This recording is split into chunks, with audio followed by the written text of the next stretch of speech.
Ladies and gentlemen, welcome to the fully booked women panel, Butcher Baker Ice Cream Maker. Hashtag Butcher Baker Ice Cream Maker. Before I begin, I would love to acknowledge the traditional custodians of this land on which we meet, their elders past, present and emerging, and the right now custodians of this very building, Worksmith, many of whom are here tonight. Put up your hand if you're a worksmither. Just a couple. Oh, great. Wonderful. Thank you so much for coming along. This is the first fully booked women panel that is accepting all audience members. So please, why don't we give everybody, break the ice, give everybody a round of applause for coming along. Yes, and especially Charlie Gibb for organising. Oh, I should probably introduce myself. For those of you who I've not yet met, my name is Alice Zaslavsky. I'm a teacher, food education advocate, and most recently creator of Phenomenom, which is a food literacy toolbox for teachers putting food back into curriculum. Thank you. I'm also a massive, massive fan of the three women to my right. In fact, I would say that they're some of my favourite people in the Melbourne food industry, and I would say that there's a lot of nodding going on, so a lot of people agreeing. They really require very little introduction, so I don't have bios. In fact, you'll notice I have no notes either, because we're keeping this chill. We're drinking our soup, we're asking the questions, we're creating a story. It's really my job here to connect the three stories together into a narrative that you can take away for yourselves to go home and feel inspired, whatever it is that you do. But the inspiration won't take long to come. To my very immediate right, Ash McBean is a fifth generation butcher. Ash has chosen to be the legacy of the McBean family. How many siblings have you got, Ash? I have three others. Three others. So four siblings. Ash is the one that's going to carry on the McBean name. If you've not been to Gary's Quality Meats at Paran Market, you must visit. I would say that it's the best butcher in Melbourne, if not in Australia. And look, here he is, Gary McBean. Yay! And here is your spawn, Ash McBean. Please give her a big round of applause. She is here.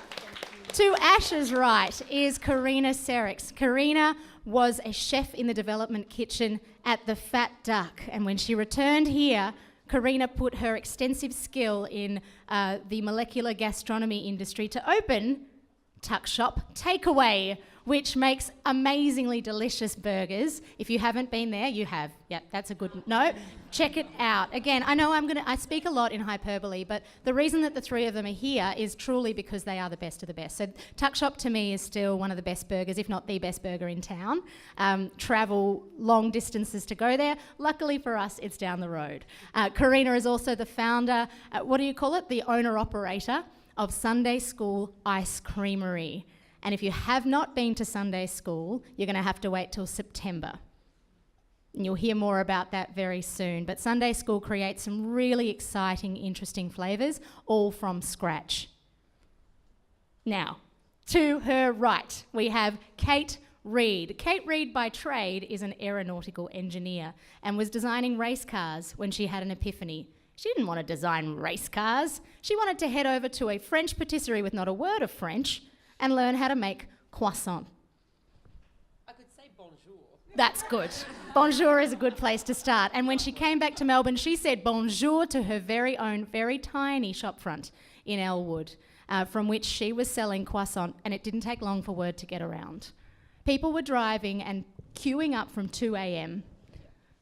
to get a six-pack of croissant, and it really was a mark of how foodie you were if you got yourself a six-pack on a Saturday morning. And then she very ambitiously opened Lune Lab in Collingwood, the Lune Croissanterie. If you haven't been there, it's like the Ocean's 11, like there's actually nothing like it in the world. Again, it's literally, we'll talk about the design actually. I'm giving too much away. Okay, again, give them all a big round of applause. I know you're holding soup, but make it loud, make it proud.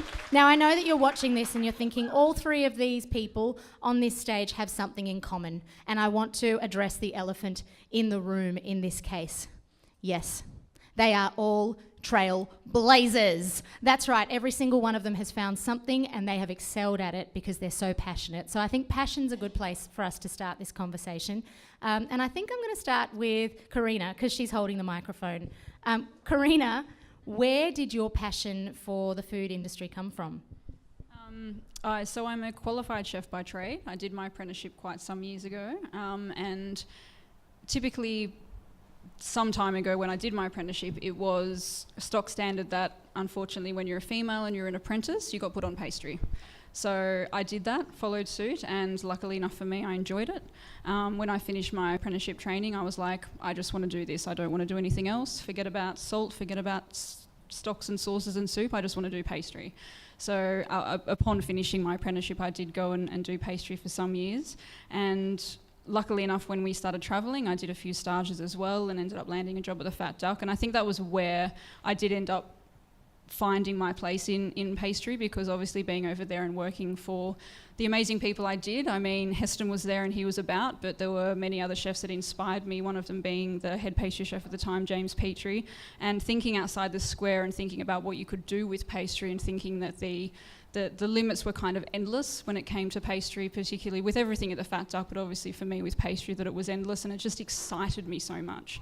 And for me, pastry's always been a place that I've enjoyed being and has always kept me interested and thinking. And you know, when I think about pastry and I think about flavours and I think about what I can do with it, the possibilities are just endless. And I might think about things that are completely crazy and unimaginable, and I'll try it, and I might pull it back in, or I might stop doing it and go back to where I was thinking about it and start again. But for me, it's just always been about, you know, taking something perhaps, you know, that people would see as normal or people would see as, you know, something that's acceptable, and taking that and pushing the boundaries with it. And that's for me where my passion lies in pastry, and particularly in ice cream. People would always say to me, what's your favourite dessert?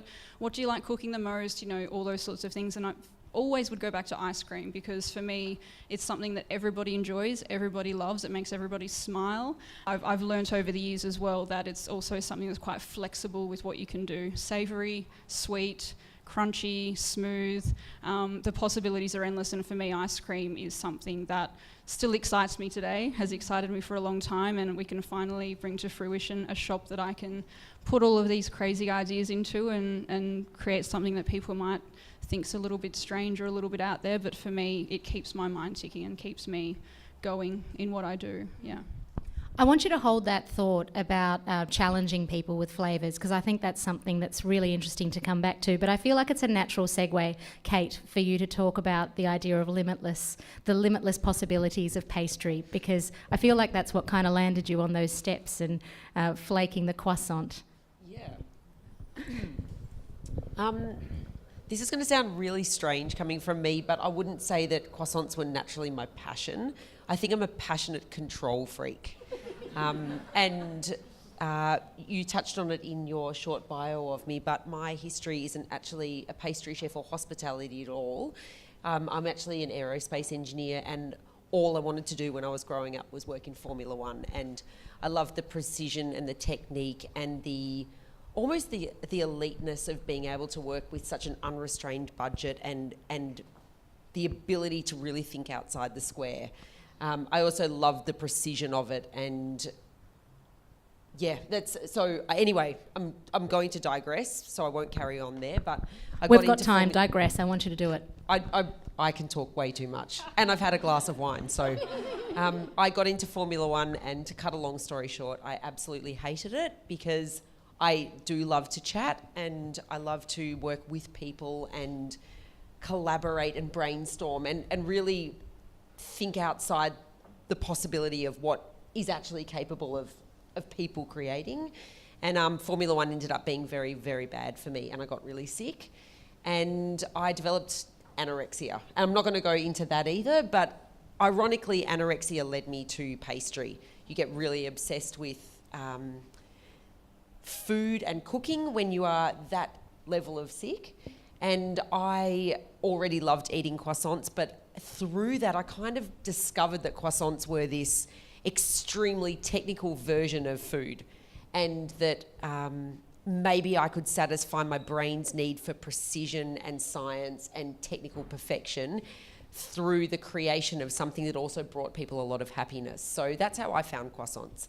And I've been able to live out all of the things that I love about precision and essentially having control over many, many different elements, but also creating this product that I already love to eat, but I've been able to harness all of that and create a product that it's my favourite croissant in the world, and I know it's not everyone's, and that's okay because we're all allowed our own favourites, but I'm able to harness everything that I want in one single product. But through doing that, I actually discovered that the croissant can be a product that can be the foundation for creating a lot of different experiences, flavours, and making it something really special that people maybe haven't thought about before. So I think the segue over to that was starting with something that you can create so perfectly as a basis for an experience was something that made me really excited about Lune, that I started playing around with when I was in Elwood, but it's really elevated once going to Fitzroy and, as you said, the Lune Lab. Nailed it. Yep. And Ash, people would look at you, they'd think, okay, you're a 5th generation butcher. It's a foregone conclusion then that you became a butcher, but it really wasn't like that, was it? No, not at all, actually. Growing up, I think that was the last thing that Dad wanted for all of us, is to go into the butchery trade. You know, it can be quite long hours and, pretty stressful kind of job. But and that was never my intention either. I coming out of high school, you know, I went travelling for a little while, and I worked part-time in Dad's shop for a little bit just because it was an easy job. And through that, actually fell in love with the market, the whole community, everything. I get a real kick out of when a customer will come to the counter and I'll get them to try something that they've never tried before, or I'll explain something about one of our products, and they get excited. They take it home and they come back to me and they say, "Oh, that was amazing. Thank you so much." And I get a real kick out of it, you know, because it brings other people happiness. And so it's not just, you know, the butchery side of things that I absolutely love. It's the market, it's the other traders, it's our customers, it's everything ties in really well, and I'm extremely comfortable at work, and I think that's something really special, that I'm genuinely really happy there, and yeah, it's a really good thing for me. So yeah. You're creating opportunities for so many people to connect when they get home. So that's very obviously something delightful, and trying new things. Karina, perfect opportunity to come back to that question, because the amount of times that I've sat and watched as people walk up and say, especially to their kids, I'm going to get up on my soapbox for a moment, "Oh, you're not going to like that," before the kids even tried the ice cream. Let's go there. For me, it's always been about creating the unusual. You're never going to create something that doesn't work. When you think about creating something and you think, is it possible? I mean, you're not going to go making, you know, I mean, I'm even trying to think of a bad ice cream. I mean, I can't even think of it. I mean, when I worked at the Fat Duck, we would have to, so the ice creams would be made over at the prep house every day. I worked in the restaurant doing service, and they would come across every day, and we'd have to taste every one of them to make sure that they were okay before they got obviously served to the customers. And I would always start with the one that I disliked the most, which was a sardine on toast sorbet. It was still amazing, but at the end of the day, you know, it had its place on the menu. But for me, you know, tasting that in a scoop, I'd start with that and then I'd go, you know, down the line to my favourite kind of thing. And it's not the fact that it didn't work or anything like that. It had its place on the menu and it went on that dish, and it was a savoury ice cream and it was a savoury course. You know, you're not going to have that in a scoop, in a cone, and eat it down the street. You know, like it obviously works for that dish. And for me, you can't think of an ice cream that's not going to work. You've got to just put it in place to what you're thinking of doing with it, you know. So for when I think of ice creams, I think it's got to be something that somebody's going to, you know, that's going to enjoy in a scoop of ice cream, either in a cone or a cup. But also, don't limit yourselves to chocolate, vanilla and strawberry. For me, I've never been a chocolate, vanilla and strawberry person. I always deviate away from the most, you know, common thing on the menu. You'll never see me go to a restaurant and have a creme brulee for dessert. If I get to dessert and I don't see anything that interests me or excites me, I just don't have dessert, because I'm not, a scoop of gelato kind of person at the end of the night with a piece of biscotti on the side. I mean, I'll have that at a classic Italian restaurant, of course, but for me, it's been always about looking for the obscure in things. And that was, for me, where working at the Fat Duck really opened my eyes as far as the possibilities were endless. Sometimes things they would take, when I was there, the infamous BFG or Black Forest Gâteau was on the menu. They were starting to think about that when I was staging there. I went back to work there 6 months later. I worked there for a year and a half. It came on the menu 2 weeks after I finished.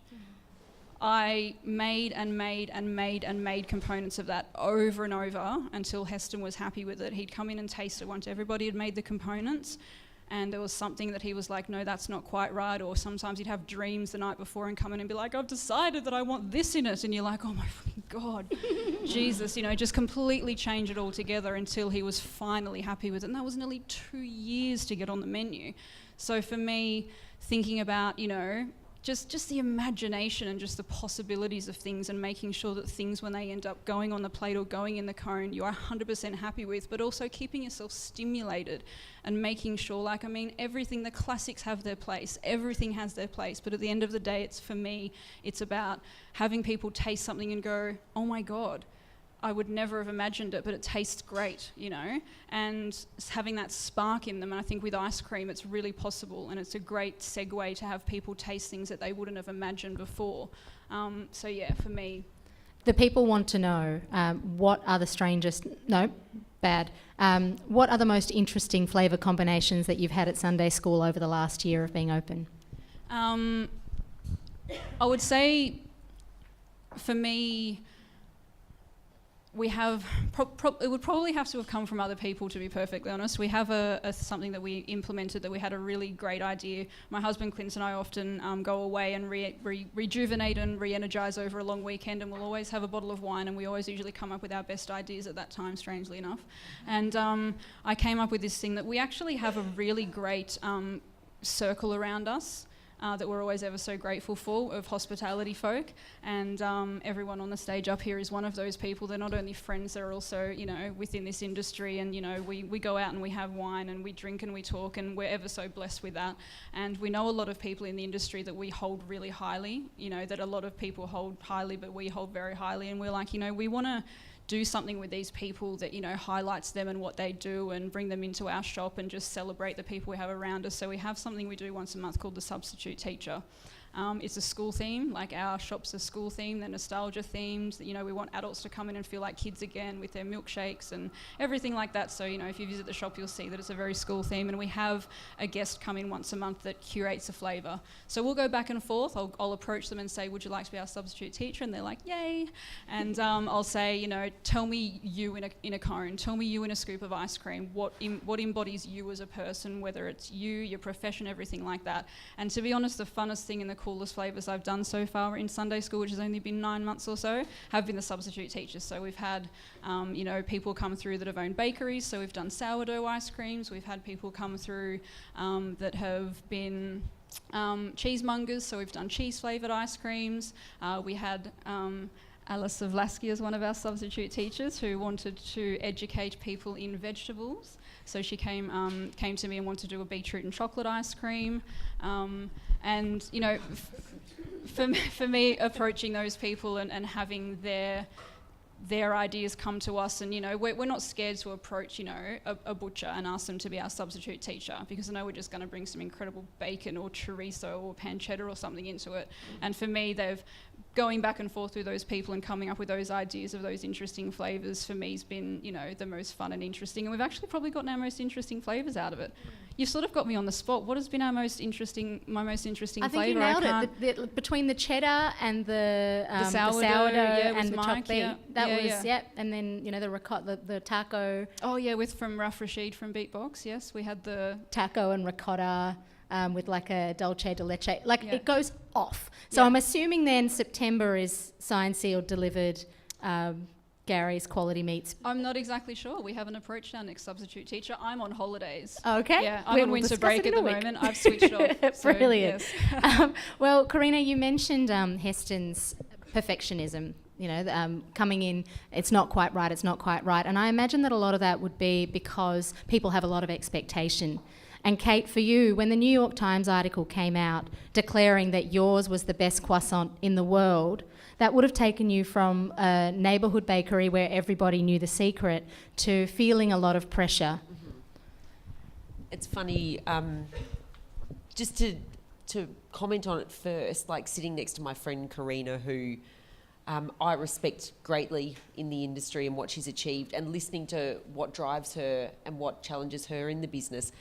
I love that I'm friends with you because I'm the total opposite. Like, I order the creme brulee when I go to a restaurant, and I order the tiramisu, and I get stuck in these vortexes of, like, right now I'm in a tiramisu vortex, and everywhere I'm going, like, if it's on the menu, I've got to have it, and I haven't had a good one.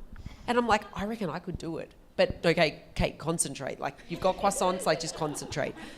So I'm someone that, yes, at Lune we experiment a lot because it keeps the customers and our staff and pastry chefs interested, but I'm just obsessed with the plain croissant. And I know that while the new flavours will keep our customers coming, I know there's this base of people that actually just want a really good traditional croissant. So that's the thing that's kept me going. I think I briefly touched on it before, that Lune croissants are my favourite. And I actually think it's a really silly thing to say the best in the world, because I'm sure if I asked all of you here, there are like little things that you would like if you ordered a croissant, and maybe Lune doesn't do them, and maybe a bakery out there in Melbourne that I don't even know about does do them. So food, when we eat it, is so subjective. Like, your favourite ice cream might be a really wild flavour that somehow you've made work because your wonderful palate has been able to balance the flavours in that. And my favourite ice cream is like Baccio. Yeah. Like, but we're all different, and I think that's what makes hospitality and chefs interesting, because there are different things that make us all tick. And when that article came out in the New York Times, that scared the shit out of me. Like, that just opened Lune up to the possibility for so much criticism. Like, anyone can now walk in the door and go, nah, I had a better one in France. But who's been to France? I'd say the majority of the room. And say you were 20 years old and you went on this amazing night out with like this group of French, like, people your own age that you met, and you went to like the local nightclub in the city, in Lyon or whatever. And you're on your way home from the nightclub and it's 5 a.m. and you walk past, like, in a laneway, the back door of a bakery that's just started baking, and the baker's like, one of my friends is like, hey, I know that baker. And so you sling in the back door and he gives you like a pain au chocolat fresh out of the oven. Nothing's ever going to beat that pain au chocolat.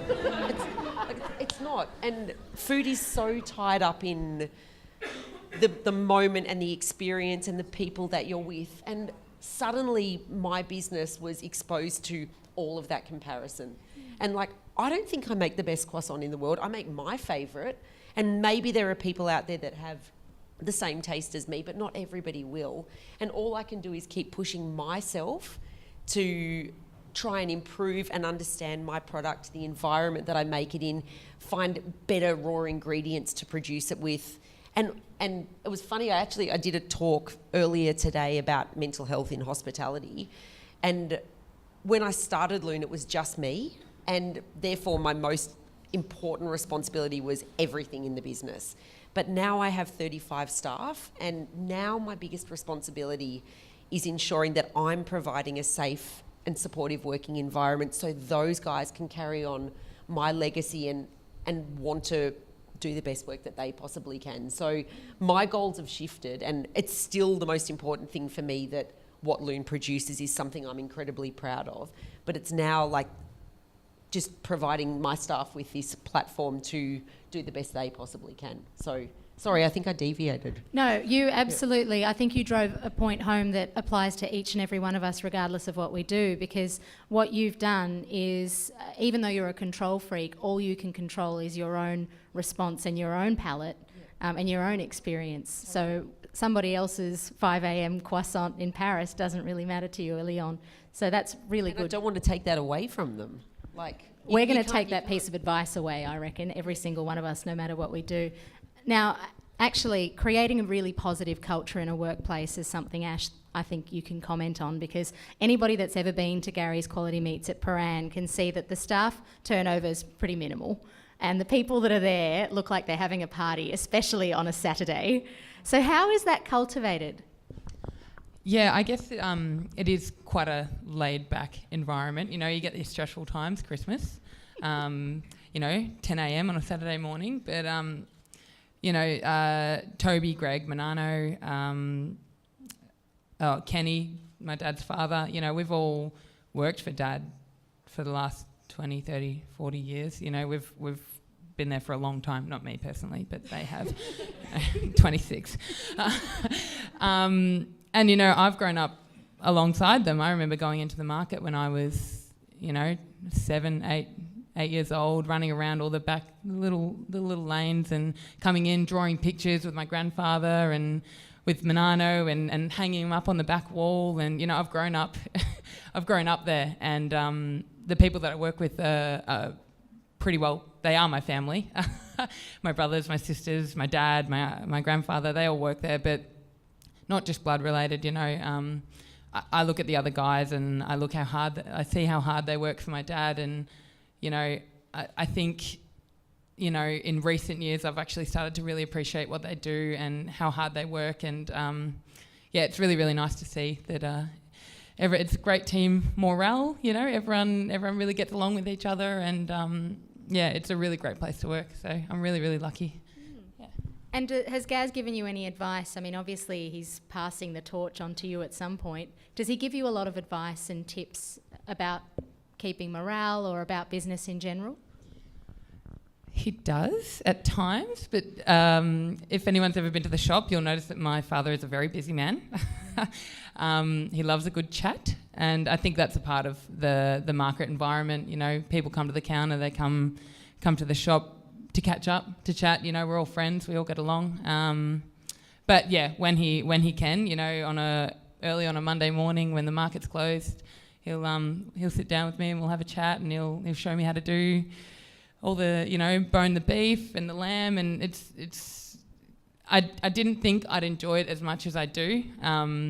It's actually really, really good fun learning everything. Each day I get a little bit better, and I'm still an apprentice, by the way. I'm not a fully qualified butcher, so still a lot to learn, but I'm really loving the journey, and it's been really good so far. So yeah, it's just so good. It's just great. Thanks, Alice. Family, Karina. It's something that you speak about a lot, and it's something that I notice about you as a family. You look at balance very often. What are some principles that you've set in place? So when we opened Tuck Shop, the first business before Sunday school, obviously, we had two quite small children. We had a under 2-year-old and a 3-year-old, and we'd worked in fairly, high-end restaurants, like working stupid hours and never being home and around each other. Quite often you find, that your staff members are your family. And I mean, when I was overseas, Clint and I would sleep next to each other in bed, and that was it kind of thing. I would be in bed after him. He would be still in bed when I got out of bed, and for my 1.5 days off, I would sleep. So for us, when we opened Tuck Shop, we opened it quite, I don't know, we just had a vision that we wanted to do it our way.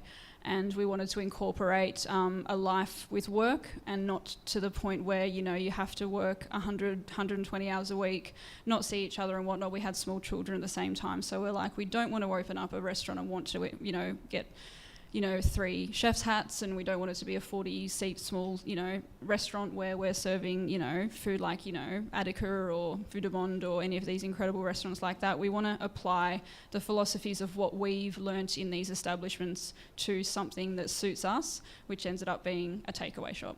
And we were like, why can't we open a takeaway shop and apply the principles that we've learnt from our incredible co-workers and chefs and mentors and put it into a takeaway shop? It's going to, suit our family. It's going to mean that we can be home with them a little bit more, because obviously the hours and the business aren't going to be open, those excruciating hours. And we said, you know what, we're going to do it. We'll just do it. And from day one, we set in stone that we would always put our kids first. We would always put our family first, no matter what. I pick them up every day. I drop them off every day. I'm at every single thing that, happens with their schooling. They don't have a nanny. They don't go to after school care. And we've made that happen because we had that such a high priority on our list when we opened up our shops. And only recently have I had the time. Obviously, I actually found myself a little bit bored when we had Tuck Shop and my youngest started school, and I'm like, I've gone from having a child dependent on me practically 7 days a week. He was in daycare a couple of days a week. I'm like, I've got all this free time. And the thing is, going from managing one business and a child in school and a child not in school, he went to school and I was like, shit, I've got all this spare time.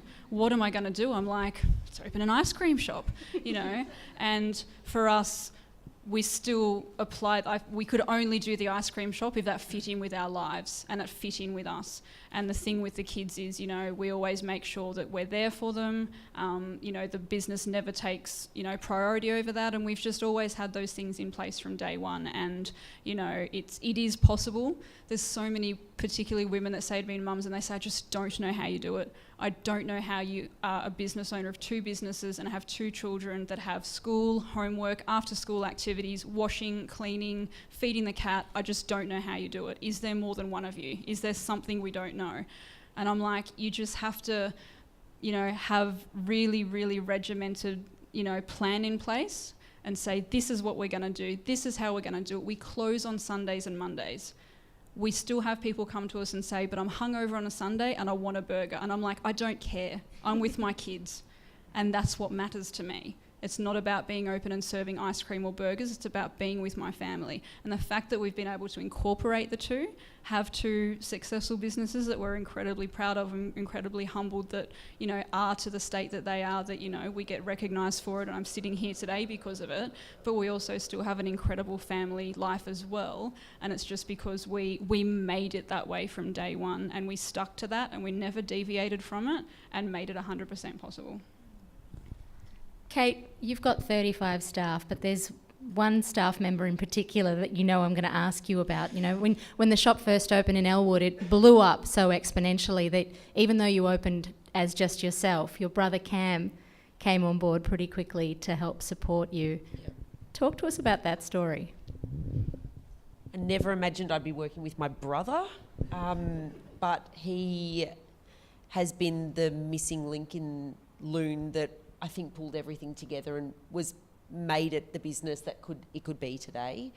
Cam and I rarely fight, but when we do, we seriously blow up at each other and it becomes very uncomfortable for the staff. The biggest fight we've had wasn't about pastries, it was about evolution and the beginning of societies, over the bench fighting with knives. It was, and it happens from time to time, but when Cam came on board at Lune, I was I get very stuck in the detail and obsessed with that.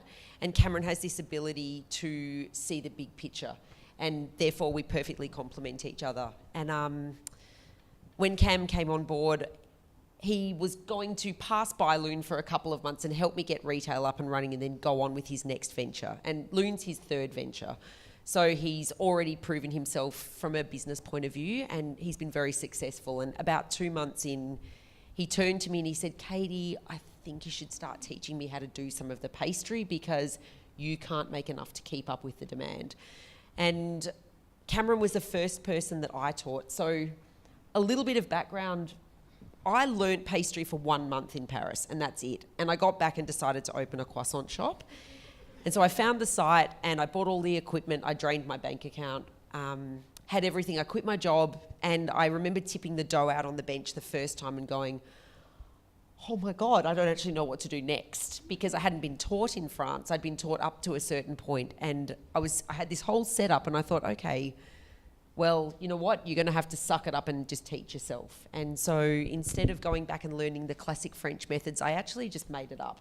And therefore, the way we make a Lune pastry is actually incredibly different to the classic French technique, but it means we're also not tied to this dyed in the wool, it must be done like this. So our process is constantly iterative, which means we're constantly trying to improve on it. But it hadn't been taught to me. It was just something that I came up with and iterated over time. And therefore, I didn't teach Cameron. Cameron just stood opposite me at the bench. For 1.5 years at Elwood, all he was allowed to do, and he reminded me this the other day, all he was allowed to do was place the chocolate batons on the pain au chocolat. He wasn't allowed to touch the pastry, and he'd be like, Katie, today can I have a go? And I'm like, no, we're too busy for me to teach you. So he just, the patience that man showed, every time you come into Lune now, look at the man with the very short hair in the cube and be like, you're a patient man. He just watched me, and some inner voice was like, okay, all right, I'm just going to let her do it. I'll sit there and I'll learn what I can just by watching. And as a result, he trained himself in how I make pastry. And actually, that's made Cam the best trainer in the whole business. I'm not good at training people. I'm so obsessive over little details, and it frustrates me when people can't pick it up. But because Cam had to train himself in a technique that existed because I created it, it's meant that he's actually become the lead guy at Lune in training. And how lucky am I that a process that I created is so beautifully taught to now, I think we've got 18 pastry chefs, and the majority of them, he's brought that information to them and made them not only proficient, but beautiful pastry chefs in our technique. So Cam brings skills to Lune that I don't. And as a result, Lune wouldn't be what it was without him. And yes, it doesn't mean we don't fight, we blow up. But as a result of being family, we have to figure out how to get through it. And I don't think I could be any luckier with any business partner. So yeah, I'm eternally grateful every time I look across the bench and there's Cam. Yeah. It just feels like each and every one of you have built up a support network around you in order to make sure that you can thrive. And that's, again, something, no matter what industry we're in, that we can be conscious of. I've hogged the microphone and all the questions, but I sadly have run out of my hogging time. I am going to hand it over to you because I know that you've got questions. I saw lots of nodding, lots of eyebrows raising. Who has a question for one of our illustrious guests? Yes. Thank you. It's been absolutely wonderful to hear all your stories. Just a question for Katie. You mentioned about your staff and about teaching your technique of making croissants. How do you retain your staff? How do you stop those staff members from leaving you and starting their own business in a competitive way? I think this is a really timely question because the spotlight is really on hospitality at the moment, especially in terms of how we look after our staff. And Cam and I recognise that, first of all, it costs money to advertise, interview, recruit and train. And once you have that staff member up to a level of competency that you can leave them, they're so critical to your business, and it's at that point that you really need to start thinking, I have to look after this person. I have to create a work environment where they feel supported, appreciated, rewarded and recognised. So that's now the main focus that Cam and I have, every day when we go to work. We're actually currently overstaffed because in 2 months we're opening our second shop and we've started staffing up for that. And it also means that Cam and I can step back from being a crucial production role at the bench every day, but it means that we've been able to start focusing on different things to make our workplace somewhere that people want to stay for the long term. And I think the staff that we've managed to recruit are incredibly intelligent, and they realise that starting a business is really hard. And first of all, it requires capital or investors. And then when I started Lune, I was working by myself 90 or 100 hours a week. And a lot of people, instead of doing that, if they have the ability to recognise a workplace that offers them professional growth and development and movement to go into other areas in that business and flourish on their own. So that's what we're trying to create at Lune at the moment. And I feel blessed. I think I've got the 17 best pastry chefs in Melbourne, and maybe apart from this one, but she's not going to come work for me. And Ash, we've already touched on you retaining staff, Gary's Quality Meats retaining staff 30, 40 years, but Karina, Tuck Shop, the same faces year after year. How do you keep your staff happy? Yeah, Pretty simple. You just got to look after them. I mimic exactly what Kate said just a moment ago. We've worked in, Clinton, my husband, and I have been in the industry for quite some time now. I'm not going to say because it'll give away my age. It's been 21. A long, something like that. Yeah. And we've worked in places where we have not been looked after. We've worked in very few places where we have been looked after. And the thing is, when you open your own business, like with anything, you want to learn from mistakes. As much as you want to obviously implement good things, you want to also learn from bad things as well. And you've just got to understand, I think, in any field, forget about hospo, we're talking about hospo obviously, but in any field, you just have to look after your staff. When it comes to their needs and wants, you have to meet them halfway. You can't expect the world from them and expect them to be great staff in return. You just can't do that. And you need to treat people like human beings. You need to realise that they need a bit of time off. They need to, it's notorious in our industry that you work your birthday, you work Christmas, you work New Year's Eve, you work your anniversary. Oh, chef, is it okay if I have my wedding anniversary off? Nah, you're working or you're out the door. It's like, no, it does not have to be like that. And I think when you open your own business and you look at things in the past and stigmas and stereotypes about how much, chefs just push on and, there's this stigma that, you're not a hardcore chef if you don't work 16 hours a day, 7 days a week and are like a walking ghost that, barely has time to sleep, let alone eat. It is not... it is complete. It does not have to be that way, and we know from, people that we know, from people that we are fortunate enough to know in the industry as well, that are trying to change that stigma as well. We're good friends with Ben Shuri from Attica, who has implemented this incredible, not new, but I mean he's come up with this incredible 4-day-a-week roster, and the chefs have 3 days off, and there's it's so much more about the staff and the employees, and we make it really imperative to us that we're not just thinking about ourselves and what works for us, it's what works for them as well. And that's how you retain your staff, by not treating them like a robot or a number, or like the way people think it should be, or the way it was 18, 20 years ago, that it was just, go hard or go home kind of thing. And realise that they're such an imperative part of your business and you need to keep them, so you need to treat them really well, and the rest will fall into place. It's kind of a no-brainer in a way, just to treat people like they should be treated and appreciate them. Every day when our staff leave work, we say thank you. They never walk out the door and don't get thank you very much for today, because they worked for us today. They did their job. Yes, we paid them. Yes, we don't need to, acknowledge them any more than that. But you know what we do? And there's hardly a day that our staff members leave that we don't say thanks for today. It's about those small things that make them feel, perhaps like a family. When I advertise for positions within our shops, which is rarely, thank God, I always write down on the job description that we're more like family. We're small. We are only a team of 5 people, and we're more like family, because we like to treat each other like that. We promised you that we'd talk about the future of the industry tonight, and I feel like that message there is the future of the industry. At the moment it seems, it can seem hopeless, especially if you're reading what's happening in the news, but that's the future, and that's why you're thought leaders. So awesome. Questions this way. Yes. Yell. First of all, it's awesome, so interesting, and I love hearing and seeing women working with meat as well. That's fantastic. Thank you.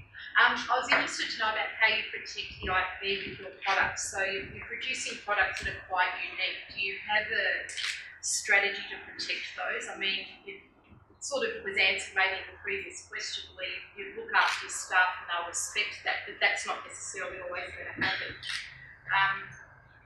Do you have a need to protect that, or do you consider that, or do you do it? We have a couple of things in place to protect it.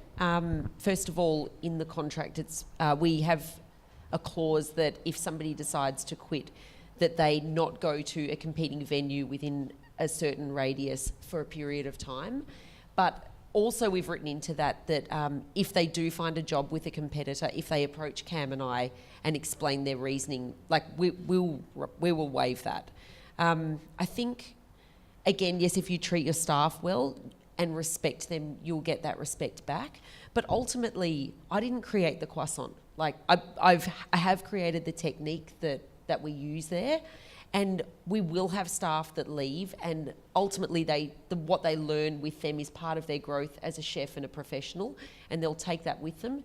And I think people will probably use elements of knowledge that they learnt at Lune.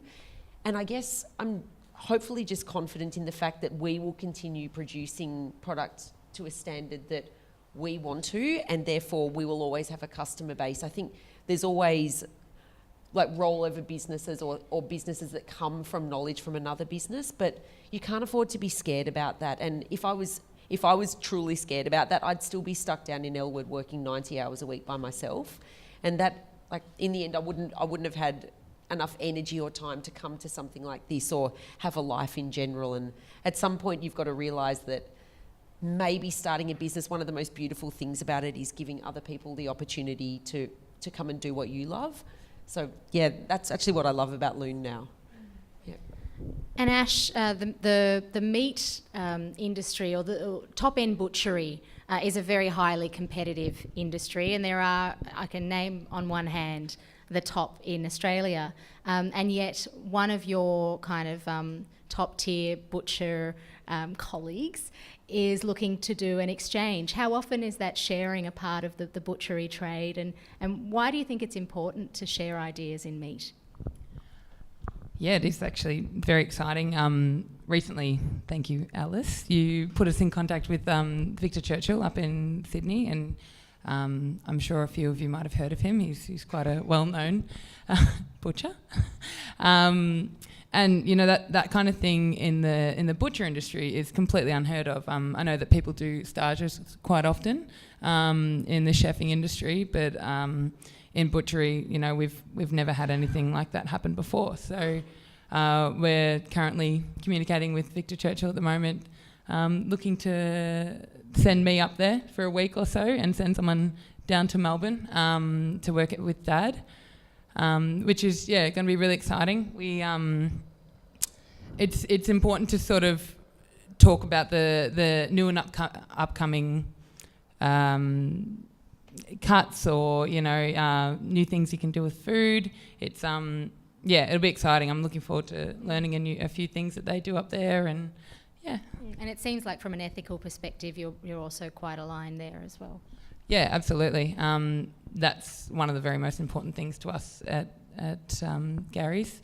So, a couple of years ago, we decided to try and make a change in the butchering industry. It's not just go to the butchery and pick a piece of meat and, that's good, cook it up. There's a bit more thought involved in where that cut's come from, the quality of life from the animal, and that's something that we're all really, really passionate about, and I think it's started to take a turn in the entire industry. People are starting to care about that sort of thing, and that's there are a couple of shops that they're moving in that direction, and hopefully we can get a few more in that direction. But it's a good start for now.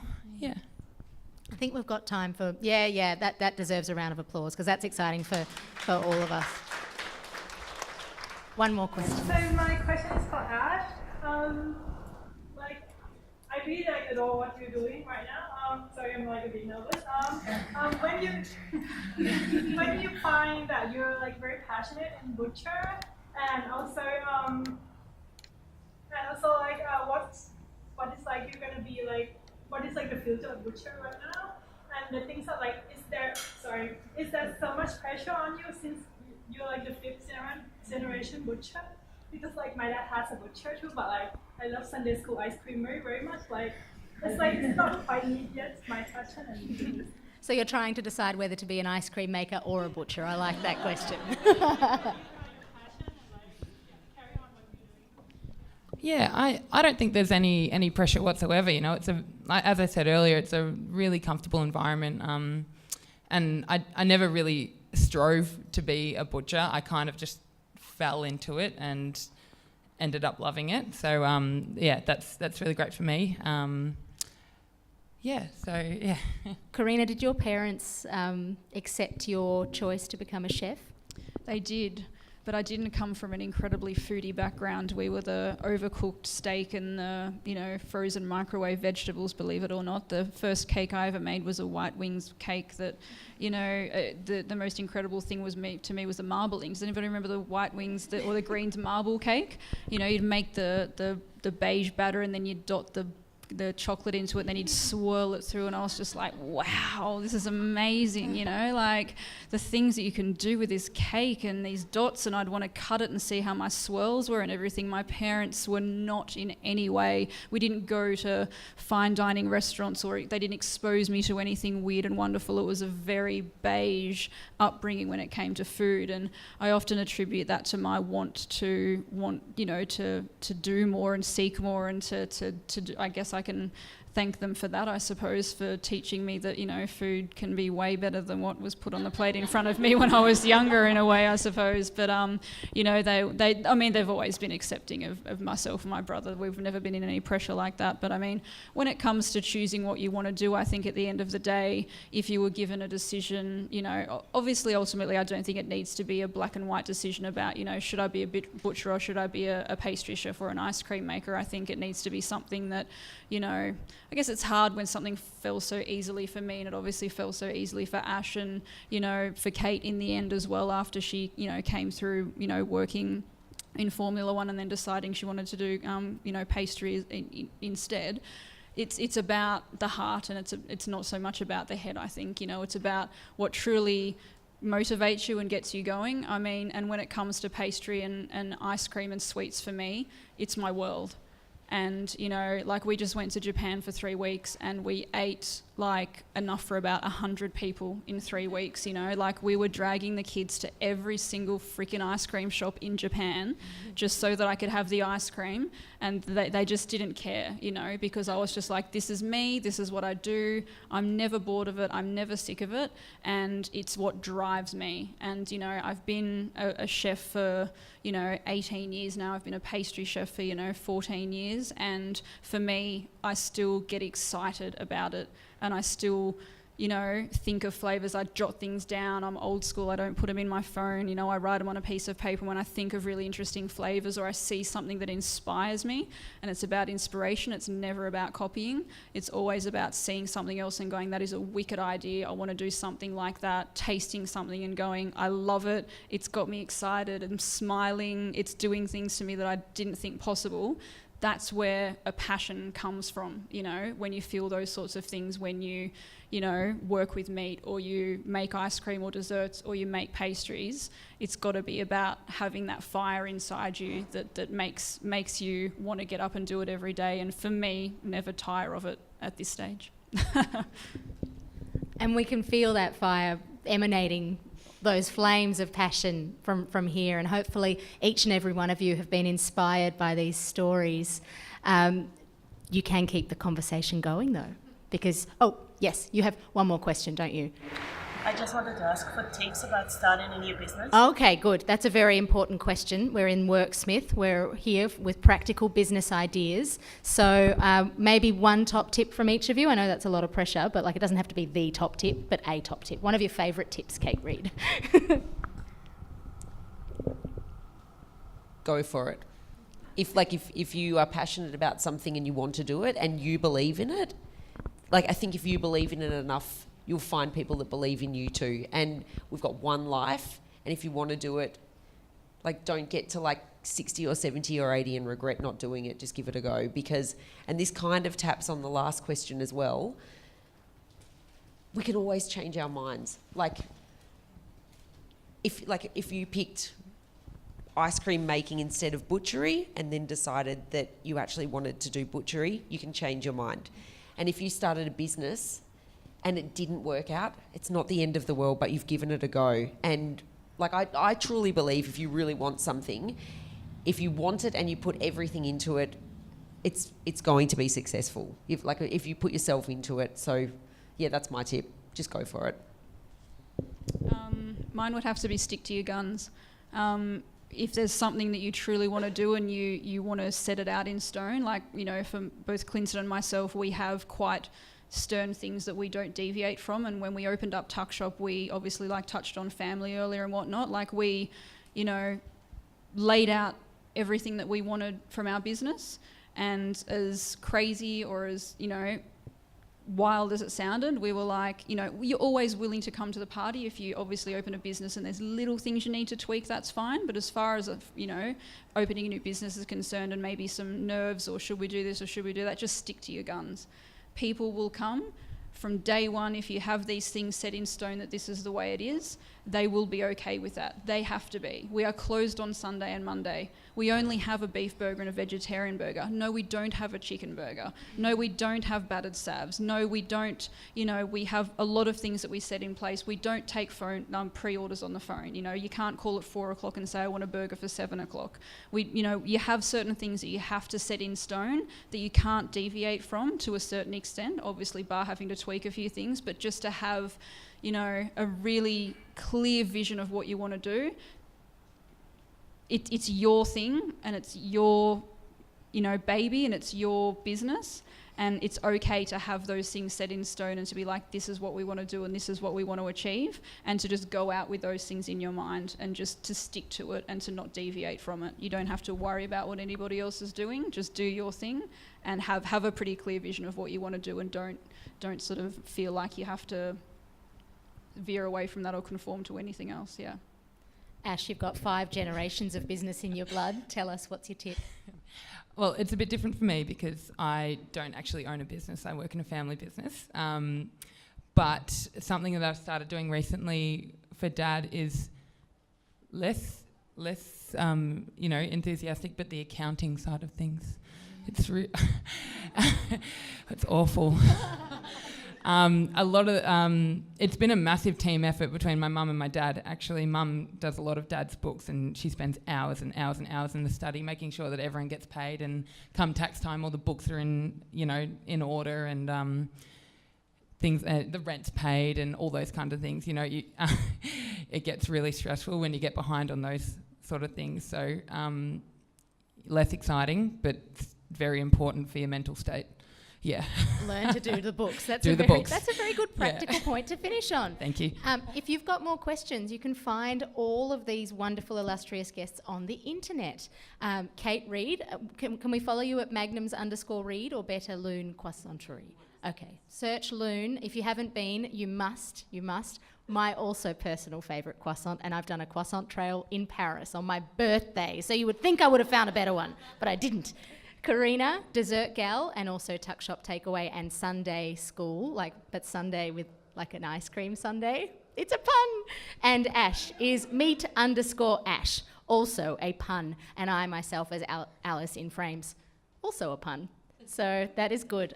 It's been wonderful to be here with all of you tonight. Thank you so much for your attention, for your energy and your questions. And we hope to see you again for another In Conversation with Fully Booked Women. Please welcome Charlie Gibb. Woo. Thanks. Thanks all for coming tonight. It's great to have a full room. Really enjoyed the conversation and meeting lots of new faces tonight. On the way in, Heidi gave you a little lucky door ticket. So we've got a prize, which is a meat tray that Ash has organised from Gary's Quality Meats. Yum. We don't have it here tonight. You will have, whoever the winner is, will have to go to Gary's to pick it up, but it's going to be amazing. So Alice, I might get, well, Ash, would you like to choose one out? No. I'm sorry to everyone else. Whoops.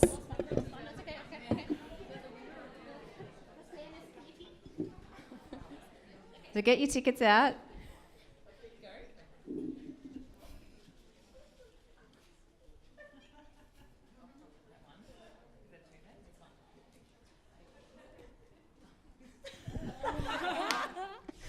$69. 69. Who's got ticket 69? Oh, Sarah! Yay! So well done. We'll connect you with Ash so you can organise your prize. A few thank yous for tonight. I'd like to thank the team from Worksmith. That's Rachel, Michael and Roscoe, who've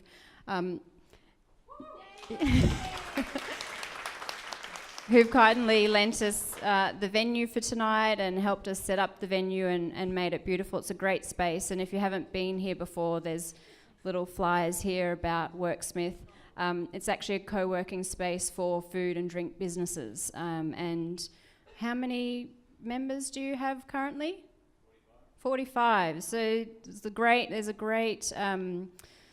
diverse range of businesses here represented, and a good place to be if you're wanting to connect with other food and drink businesses.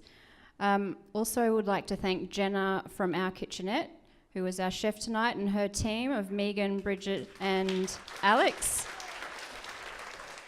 That broccoli and parmesan soup was amazing, and I'm one person who would never have broccoli soup, but you've got me converted. Thank you. And just after this, we're also going to have some ice cream. So Karina has actually designed a flavour for tonight.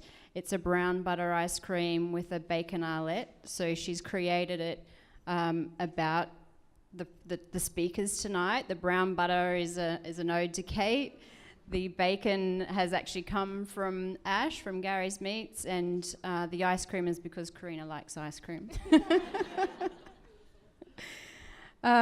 Drinks-wise, I'd like to thank Mara for organising the drinks. Oh, there she is. So we had the Chalmers wine, the Vermentino and the Nero d'Avola to drink tonight. And then Cappy as well, who also supplied the sparkling water. Jill, my friend Jill, who was our photographer tonight, so she's been snapping around, going around taking lots of great photos that you'll be able to see on our social media at Fully Booked Women. Our wonderful host Alice, she just does such a good job of being her and doing what she does. She didn't actually mention what her project that she's been working on, which is Phenomenom. If you want to know more about it, she is available here to talk to you. But it's a free online food education resource for schools, teachers, kids, and it's all about just kids being more familiar with vegetables and not breaking down the barriers, I think. Yeah, it's really great. They're little videos that are kind of 3 to 5 minute videos that you can watch on YouTube, and they've been launching for the past couple of weeks. You're still launching videos? They're all out now. Episodes, 50 curriculum aligned resources. Any teachers in the room? Yay! Brilliant. Check it out. So that's what Alice has been working on for the past year, and it's great to see it come to fruition now. So thanks for being here tonight.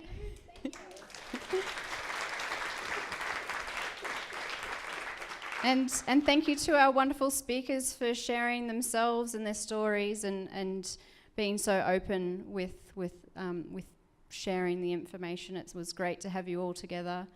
Thanks, Ash, Karina, Kate. Lovely to have you here.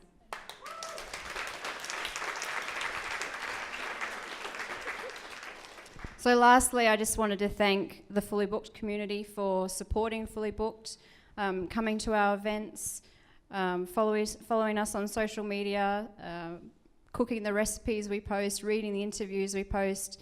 Thanks for the support, and I look forward to seeing you at a future event. Thanks.